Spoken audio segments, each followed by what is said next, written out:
वो विरोध आया नहीं, इसी बात की तकलीफ मुझे भी है। ठीक है, किसी ने कुछ कहा, अलग बात है। मुझे तकलीफ कहाँ से हुई कि उस मंच में मेरा छोटा भाई खड़ा था, तेजस्वी खड़े थे उस मंच पर, और तेजस्वी से मेरा वो रिश्ता रहा है। हम दोनों के पिता आज राजनीतिक, हम लोग अलग अलग खेमे में एक तरफ है, बट इसके लिए हम एक दूसरे के परिवार को गाली तो नहीं देंगे ना। उस मंच पर तेजस्वी मौजूद थे, उनके सामने जिस तरीके से मेरे परिवार के लोगों के लिए बातें कही गई, मेरी माँ बहन को लेकर जिस तरीके से बातें कही गई, मैं ईमानदारी से बोलता हूँ आदर्श भाई, अगर मेरे सामने कोई तेजस्वी जी के परिवार के लिए, आदरणीय रावड़ी जी के लिए, रावड़ी देवी जी के लिए, आदरणीय मेरी बहनों के लिए कोई कुछ बोलेगा, मैं मुंह तोड़ जवाब दूंगा उसको। मैं नहीं बर्दाश्त करूंगा। मेरी राजनीति एक तरफ है, बट वो मेरा परिवार है। मेरे पिता के समकक्ष रहे हैं लालू जी, उनके साथ उन्होंने काम किया है। दोनों परिवार का एक गहरा संबंध रहा है। बचपन मैंने तेजस्वी ने मैंने साथ गुजारा। ऐसे में वो मेरे ही परिवार के लोग नहीं, वो तेजस्वी के भी परिवार के लोग हैं। तेजस्वी जी ने खुद कई बार मर्यादा को तोड़ा, मेरे जीजा जी के बारे में भी बातों को बोलकर। मैंने तब भी कहा कि वो मेरे जीजा नहीं, आपके भी जीजा हैं, और है।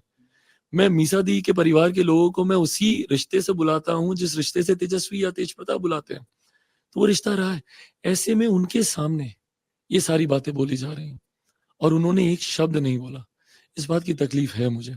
मतलब मैं दुखी हूं, मतलब आक्रोश तो मैं क्या ही बोलूं।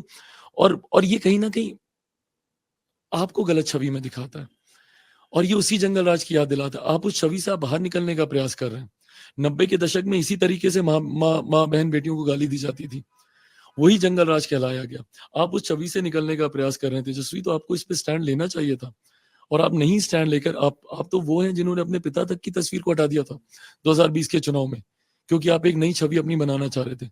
बट ये घटनाएं उदाहरण है उसी तरीके की राजनीति का, जिस तरीके की राजनीति से डर कर 90 के दशक में लोगों ने पलायन किया था।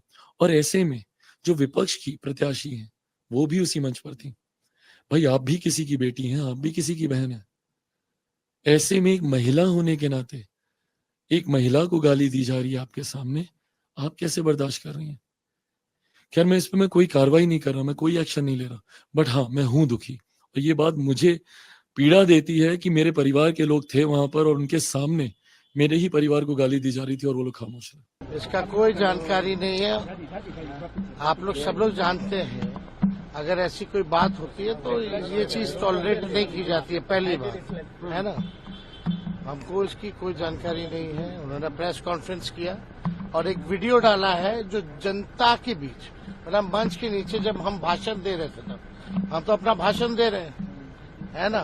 उसमें तो कुछ समझ में आता नहीं है। लोग जो है नारे लगाते हैं, कौन क्या बोल रहा है, कोई अपने वीडियो बना करके डाला है उसमें। तो ऐसी बात जो है, हमको लगता है कि इस बात को जो है सब लोग समझते हैं कि क्या है नहीं है। हम लोगों को भी कई लोग ऐसी गालियां देते होंगे पब्लिक में, वहां नीचे बैठ करके कौन वीडियो बना रहा है, कौन क्या बोल रहा है, नीचे से ऊपर थोड़ी सुनाई दे रहा है। तो ये बात जो है बतंगर इसका नाम बनाया जाए तो ज्यादा अच्छा। अगर आप ये वीडियो YouTube पर देख रहे हैं तो हमारे चैनल को सब्सक्राइब करें और बेल आइकन को दबाना ना भूलें। अगर आप Facebook पर ये वीडियो देख रहे हैं तो हमारे पेज को लाइक करें।